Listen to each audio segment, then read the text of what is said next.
So today what I wanted to talk to you about was what we're doing. We're getting ready to put the floor system up, and we have to put the rim boards up, which will eventually hold the floor joists. And what we're doing to hold this in place right now is just putting some screws in here into the Fox block locations, like I said before, that'll hold the screws tight.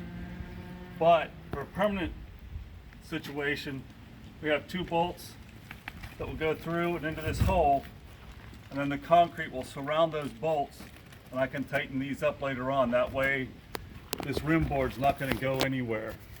And as Renault's showing you, you can see in here where the bolts come clear into the middle of this 6-inch wall of concrete and will get locked into place.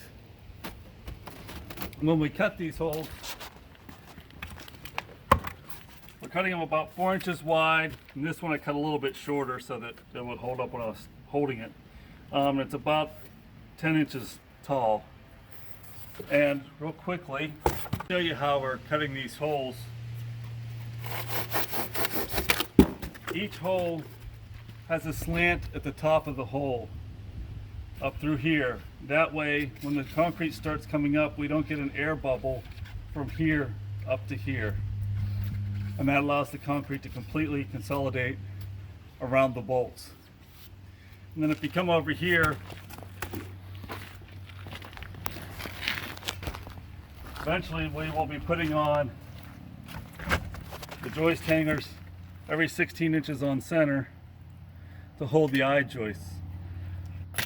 And we'll get more into that later on, but just a real quick, I don't know if you can see the little tabs right here. That will hold the eye joist down and into place, and it locks it from uplifting at all.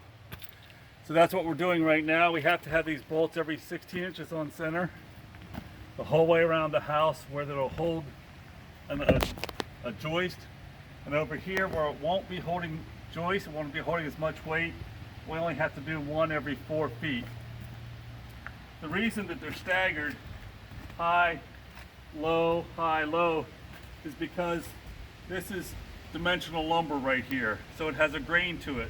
And if you put them all at the same level, it has a tendency that it could crack right at that grain level where you're putting in the same hole. So you alternate the height of the bolts. So that's where we are today. Once we get this done, we have a few more little things to do, and then we'll be pouring our first lift of concrete.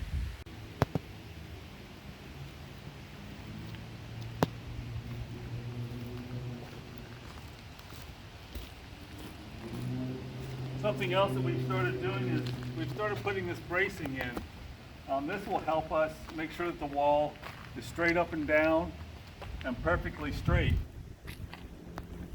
These have turnbuckles on the ends that allow you to take it in and out. As you twist on this, it'll move the wall one direction or the other.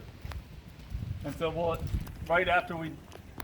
right before we do the pour, we'll make sure the wall is plumb and straight. And after we put the concrete in, we'll do the same thing. We'll make sure that wall is nice and straight. All right, that's about it for now. Thanks, and have a great weekend.